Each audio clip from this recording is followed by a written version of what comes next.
I'm really excited about what we're doing today, what we're looking at today. If you could just get a fraction of what I'm feeling about this passage and this plan that we have, I would be, well, I don't know how excited I'd be about a fraction, but let's not make any mistakes. I want you to be really clear about what we're trying to do as a church and what we're trying to do during this time. I want every person to have a saving knowledge and a saving relationship with Jesus. If you're watching, or if anybody's watching, it's what we want for you. If you're in the building, it's what we want for you. And if you have a saving relationship with Jesus, then we want to help you invite others into this saving relationship.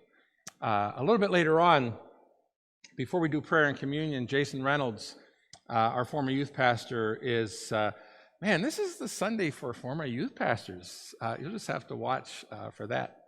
But Pastor Jason Reynolds is going to come and share a word about he and Rachel's new ministry endeavor. And one of the things that he's going to say is the ministry that they're engaging is they want to give every teenager an opportunity to say yes or no to Jesus. Am I getting that close? Yeah. Okay, so we're not limited to teenagers. We want to give everybody we know an opportunity to say yes or no to Jesus. So I want to tell you about a couple things that are going on right now. While I'm sharing this with you, go ahead and get your Bible ready to 1 Peter. Open that up, find that. If it takes you a little while, I'm going to give you a little while. We have two things going on right now as a church in terms of outreaches. And they're both really important, and I just want to share them both with you because I want us to have this usness about this. I want us to understand that we're doing this together. So earlier this week, this is wrong. At the end of last week, we gave out letters to every single employee of the Titusville Area School District. Now, if you're in a different school district, that's fine. Or if you work for a different school district, that's fine. Right now, we're thinking of ourselves as missionaries to Titusville and missionaries to the Titusville Area School District. And so we sent out a letter to every single employee of the school district, plus 50 bus drivers who technically aren't employees of the school district. They're employees of Northwest Busing. And all the letter was just thanking them for the job that they do and trying to encourage them because we're aware that everything is harder right now. So I think this is true in every field, everywhere. I know I always say that when I'm talking to someone outside of our church or when they're asking me how things are going, those are almost always the first words out of my mouth. Everything is harder. Everything is harder. And I think that's probably true everywhere. It is certainly true in our school districts. It's just harder. And so we sent out these letters thanking and encouraging and pledging our prayer to the faculty, the teachers, the staff, the administrators, the cafeteria workers, the maintenance workers, and as I said, the bus drivers. If you take a check from the school, I think we got a letter in your hand. And along with that letter was a certificate for a free cup of coffee or a free drink of your choosing at the well, just as a gift to say thank you. Okay, so this is how I want you to follow up with that. I pledged to those school district employees that we would be praying for them. Would you do that? This week, would you be mindful of everybody that works for the school district and pray for them? Secondly, I want you to hear what this is. Like, this is a great opportunity for everybody right now. How many of you, I don't expect every hand to go up, but most hands should go up. How many of you know at least one person that works for the Titusville School District? And so, yeah, okay, that's a lot of hands. You know someone that works for the Titusville School District. Would you call them this week? Like maybe 1 or 2 or even 3 phone calls. You can't call your mom or your dad. I mean, you don't need to call your mom, but you can't call your dad. I saw these little sly looks going on over there. Call someone that works for the school district and just tell them, hey, thank you for the job that you're doing. I want to pray for you. Is there a specific way that I can be praying?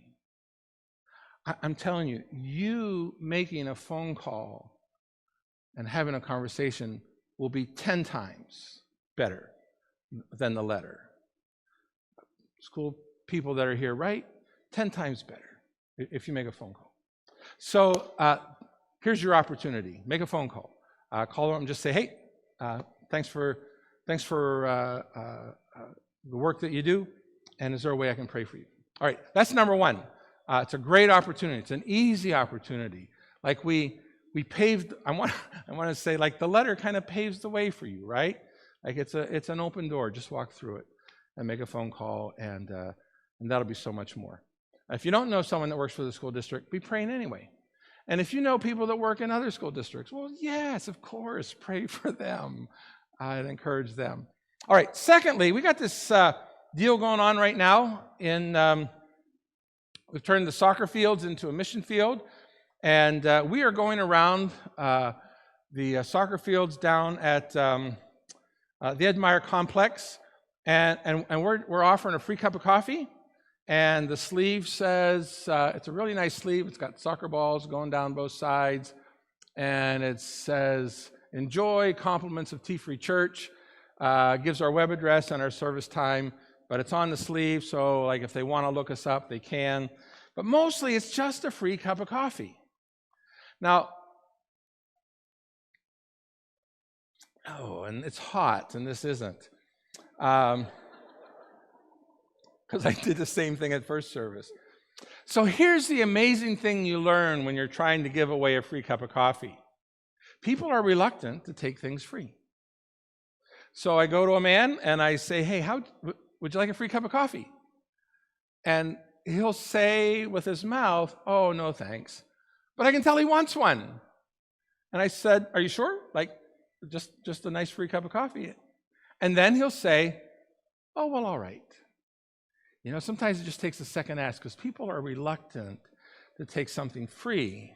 I had one guy, I don't know how many times this happens, but I had one guy that I asked him if he wanted a free cup of coffee, and he said, yeah, I think I do. And so he came up to the golf cart, and he's got a $1 bill in his hand.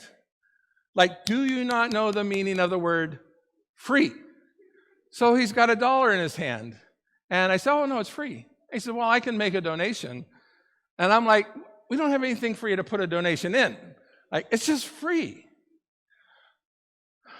I just want to give you a feel for what this does. Like, it doesn't move mountains, okay? But maybe it helps to start condition people to receive something free, namely the free grace of God. People don't think that the grace of God is free. They think they have to earn it. They think they have to work for it. But you can't pay for the grace of God, right? You can't earn the grace of God. You just have to accept it as free. And we're helping people learn to receive something free so that instead of being offered a free cup of coffee, on the day that they understand they're being offered free grace, they might be ready to receive it. Is that making sense? Are you with me here? Like, it's such a simple thing. Now, we only need a few, if you show up at 12:30 at the pavilion down at the Ed Meyer Complex Fields, Tyler Brown will put you to work. and he'll get you giving out coffee. If you can join us, look, we said this before. We want everybody to engage in this mission we're on, to make disciples of all people, to share the gospel, to bring people to Jesus and help them grow up in Jesus. And if your part is to pray, then that's not your signal that you're let off the hook, right? Like, we really need you to pray. So if you're not on the soccer fields this afternoon, then let's assume it is your role to pray. And so I want you to be praying for the soccer field that is a mission field, that we just give people kindness. It's just an act of kindness. It's just an act of love. And pray for the people that are there, the parents that are there. It's a lot of fun. There's a lot of parents there, a lot of grandparents. I think there's more grandparents than parents there, yeah? I think that's right. And nobody needs a cup of coffee more than a grandparent, I'm just telling you. So pray for that going on there, and that would be great. All right, did you have time to find 1 Peter? All right, so here's what we're doing. We're in this series called Gospel Ready. And let me underline it, let me reiterate it again and again and again. In times of social upheaval, people are ready for the gospel. And even when it's not a time of social upheaval, when any individual is in a time of personal upheaval in their life, they are ready for the gospel. Now, here's the thing. For people to be ready for the gospel, this is the work of God. It's not our work. That's the work of God. So we have to trust God for that work. We have to trust God to be preparing the hearts of people for the gospel. We can't do that for them. So God prepares people for the work of the gospel, and then we follow up with God. Like, we're just following God into this, and we got to be ready with the gospel. If God prepares people's hearts for the gospel, and we're not ready with the gospel, then what happens? Like Jesus said, like, pray to the Lord of the harvest to send forth harvesters into the fields, because the fields are ready. They are white unto the harvest. Like, God has prepared the field. God has made people gospel ready. And so we need to be ready with the gospel.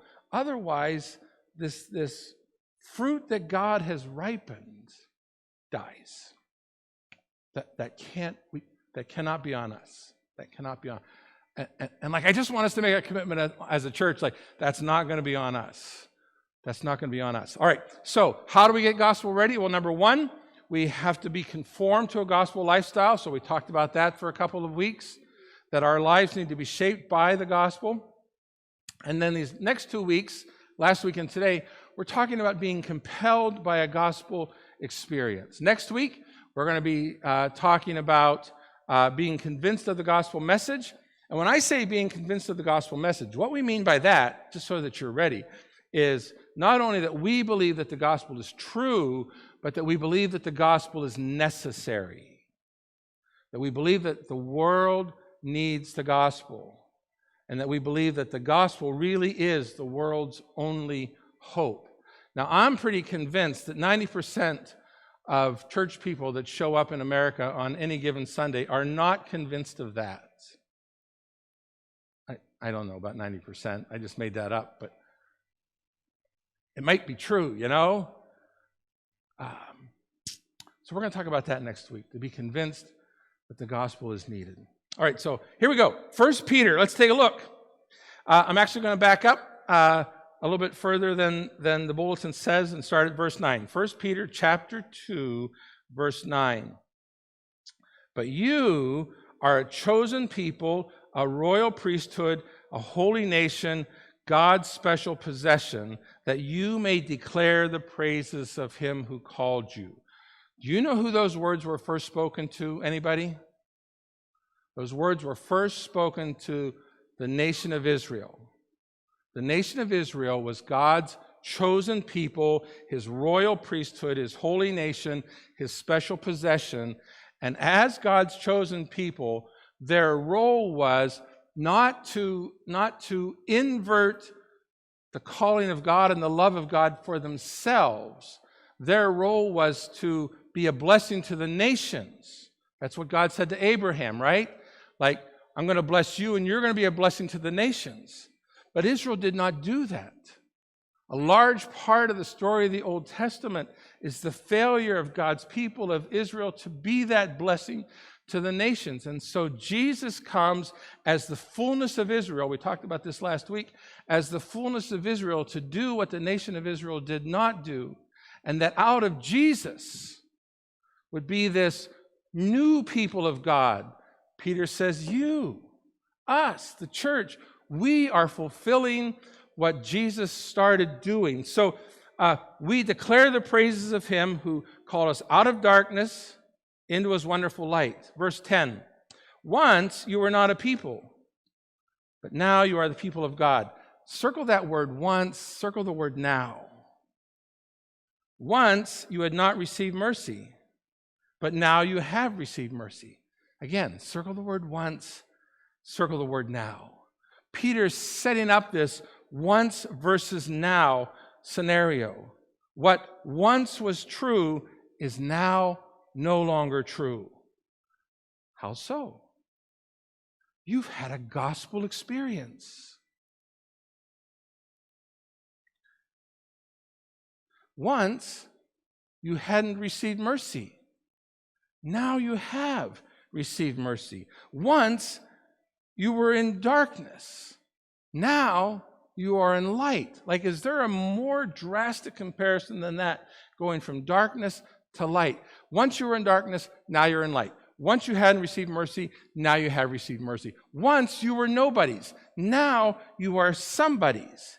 And this is just consistent with what we've been saying. There is this compelling gospel experience. Can you testify to being in a different place today because of the gospel of Jesus and what he has done in your life? Can you testify today to being in a different place because of the gospel of Jesus and what he's done in your life? You know what? In just a few minutes, we're going to teach you how to share a once-now testimony.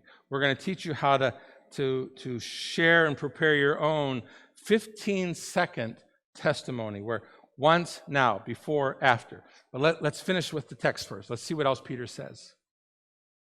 In verse 11 now, he says, "Dear friends, I urge you as foreigners and exiles."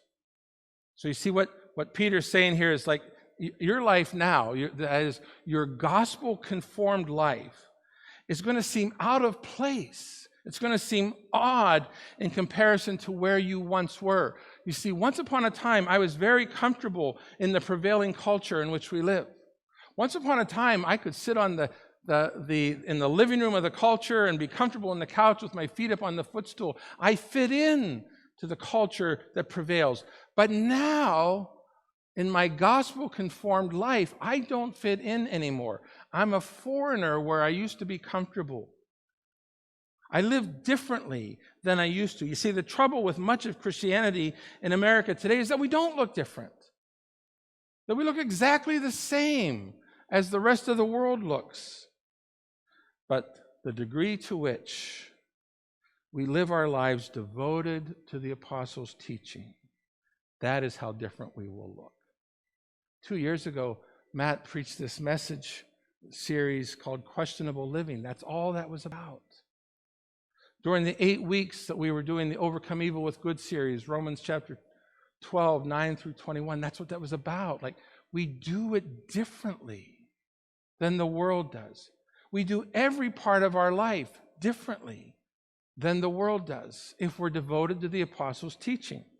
So Peter, dear friends, I urge you as foreigners and exiles to abstain from sinful desires which wage war on your soul. Peter is so big on holiness. He's quoted Leviticus back here in chapter 1. He says, as obedient children, do not conform to the evil desires you had when you lived in ignorance. That was your once. That was your before. Now, but just as he who called you is holy, so be holy in all you do, all you do. For it is written, be holy, because I am holy. So Peter's, he's big on holiness, so he keeps on going here. In verse 12 is where we're at. Live such good lives, that is, lives that become the gospel. Live such good lives among the pagans, that though they accuse you of doing wrong, they will see your good deeds, good lives, good deeds, goodness, good deeds, lives that don't just become the gospel, but lives that are the gospel, lives that are good news. When you show up, you're good news. We need to do both. So live such good lives among the pagans that though they accuse you of doing wrong, they see your good deeds and they glorify God on the day he visits us. And then for the next 25 verses, from verse 13 in chapter 2 to verse 14 in chapter 3, he's describing what he means by good lives and good deeds. And he covers every area of your life. Like, this is how you should behave in regard to the government. This is how you should behave in regard to your employer. This is how you should live in your relationships. This is how you should live in your family life. He covers everything that would describe what it means to live such good lives and do good deeds. And then he says, be ready. Be ready.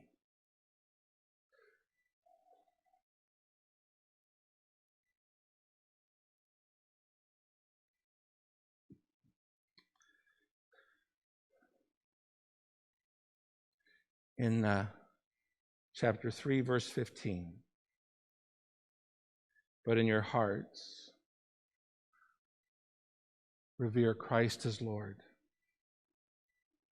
Always be prepared to give an answer to anyone who asks you to give the reason for the hope that you have, and do this with gentleness and respect. In your heart, set apart Christ as Lord. Be ready with an answer. Your answer will be your story. Your answer will be your story. Here's why. This is what we said last week. A person with a story is never at the mercy of a person with an opinion. What's your story? So this is what went on in John chapter 9 with the healing of the blind man. Here's a man that was blind from birth. Jesus heals him. And the Pharisees, they're asking him questions like, who do you think Jesus is? Like, how can a man who sins heal people of blindness? Like, they wanted him to wax theologically. They wanted him to talk about Christology. Like, they had an opinion, the Pharisees did. The blind man had an experience.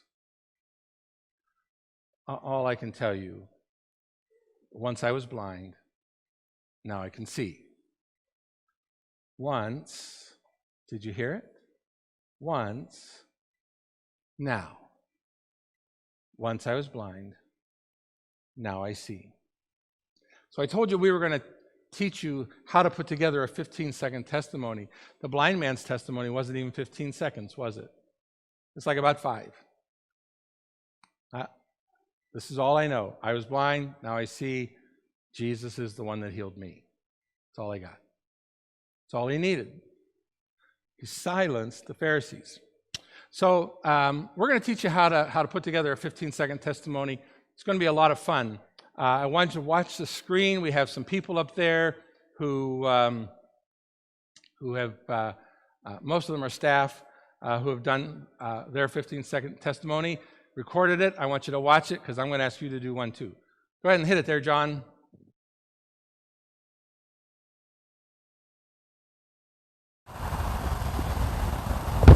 There was a time in my life when I was just really confused and without direction. But then I met Jesus, and I chose to follow Jesus. And by following Jesus, I found stability for my life, and I found purpose for my life. Do you have a story like that? There was a time in my life I felt awkward and alone. Then I met Jesus, who values me so much, he died for me. Now I'm secure and I have a sense of purpose. Do you have a story like that? There was a time in my life when I was full of self-pity and selfishness. But then Jesus opened my eyes to him, and I asked for forgiveness, and I followed him. Now I have found encouragement and purpose.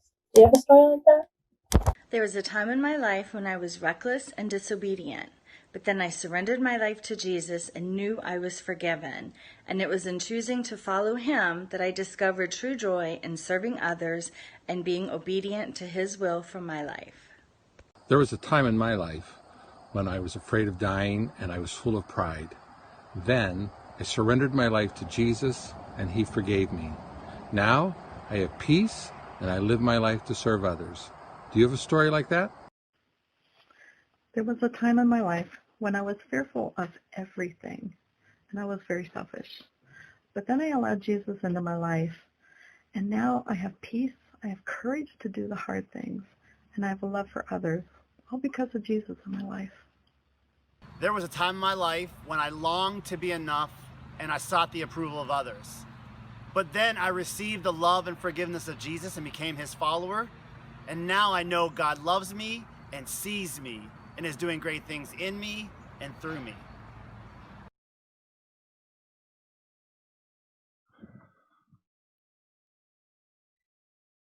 So that's the 15-second testimony. Take a look at your bulletin. I want to show you how to put this together, and I want to explain what it is we're doing. In the 15-second testimony, all we need you to do, as you look at the pattern for it in your bulletin, all we need you to do is fill in the blanks, all right? So there was this once in my life, once in my life, what are two things that describe your life before Jesus? Two things that describe what your life was like before Jesus. And then you just write those down. It's a word. It's a phrase. It's not a paragraph. I'll explain this in a moment. It's just a word or a phrase. My word was full of pride and afraid of dying. Full of pride, afraid of dying. Those aren't sentences. Those aren't paragraphs. They're just a phrase that describes my life before Jesus. All right? So those are the two lines on the left side of the cross. There was a time in my life when I was full of pride and afraid of dying. What are your two words or your two phrases that describe your life before Jesus? So you just write those down. Then on the other side of the cross, below the cross are two lines that describe what Jesus did for you, how you met Jesus. So my words were, I surrendered my life to Jesus and he forgave me. I surrendered my life to Jesus and he forgave me. Those were my two. What are your two? How would you describe like your coming to Jesus moment? Again, not paragraphs, not sentences, just word, phrase. All right, then on the right side of that, you have your life since. Now, this is true of my life and this is true of my life. Now, I have peace. Now, I desire to serve others. That describes my life after Jesus. Now, why do we do it this way? So, I know virtually nothing about music, but I do remember when I first started taking piano lessons, that before I could play a song, I had to play the scales. I had to learn the scales. Do, do, do, do, do, do, do, do, do. I don't even know if I'm going up or down. That's how little I know about music. But I had to learn the scales. And then once I learned the scales, then I could learn songs. The 15-second testimony doesn't teach you how to compose a song, doesn't teach you how to compose a symphony, doesn't teach you how to sing a song. It's just teaching you the scale. And then once you know the scale, then you can go off of that and you can sing your song. So like when I share my 15-second testimony, if anybody ever wanted to ask me, like, you were full of pride, tell me about that. Like, what did that look like? Man, I can talk about that. Or what do you mean you were afraid of dying? I can talk about how at every street corner before I crossed every street, I looked both ways twice, carefully, because I was afraid of dying. I can talk about that. I can talk about laying down and going to bed at night and praying truly, literally, that God would keep me alive until the day that I would come to him. It would have been so much easier just to come to him, right? But I couldn't because I was full of pride. I can unpack those words. I can unpack those phrases, but I can't unpack them until I have them. And so we just want you to get it concise, get it down. There was a time in my life, then, now. Do you have a story like that? So we want everyone to work on their 15-second testimony. That way you're just ready, like you have it. And God may give you an opportunity, not necessarily to share your 15-second testimony, but to share some part of your story. We, however, are going to give you an opportunity to share your 15-second testimony. Didn't you think the videos were fun? Can I make fun of you, Katie? So the funnest part was that no, never mind. No, I have to say it now, right? That the wife of our tech guy had the lowest quality video. Like, I just was trying. Matt's using moving as an excuse. Yeah, so it's a great example. It doesn't have to be high quality. I think this would be so much fun for us as a church to hear everybody's 15-second testimony. For you to nail it down, video it, send it to Matt, we'll get it on the screen. I don't care if you're bashful. I don't care if you don't like being in the spotlight. I don't care about any of that. You don't have to be in the spotlight. You can record it in private, and then we'll just show it on the screen for the world to see. But you won't have to worry about it. All right? So can you work on this? Like, this is just, it's almost like someone would maybe want to say, oh, this is just so artificial. Do you know, I said I don't know anything about music. I wasn't an athlete either, but I did play football.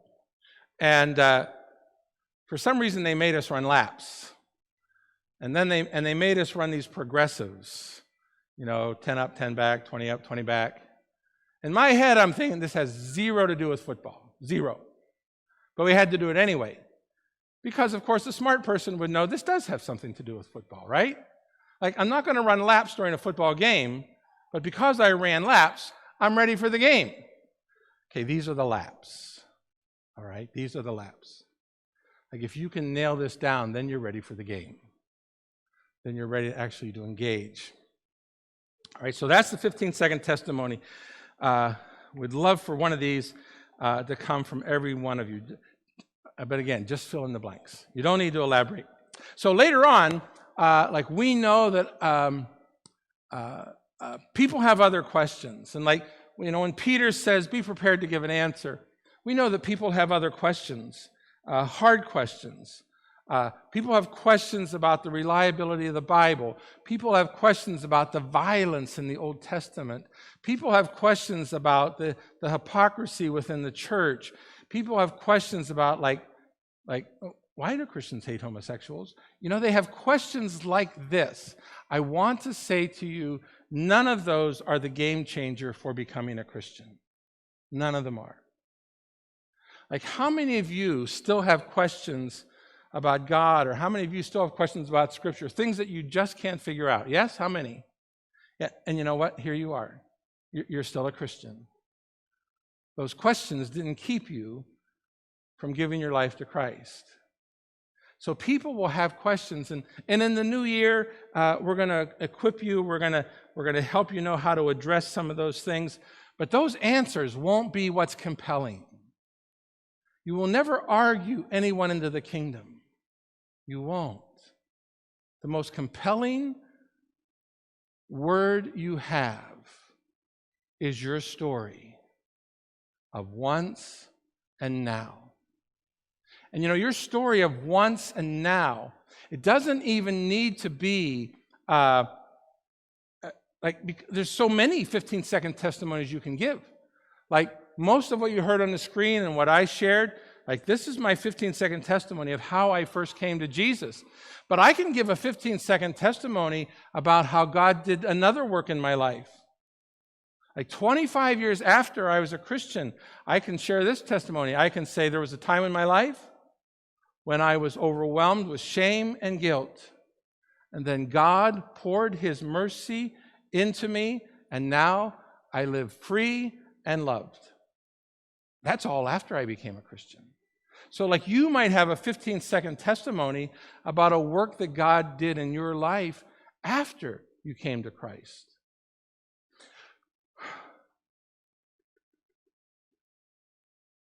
So this is your next step for this week and for every single week until Jesus comes. Live the gospel through your good deeds and through your goodness. And then watch for opportunities to share any part of your story.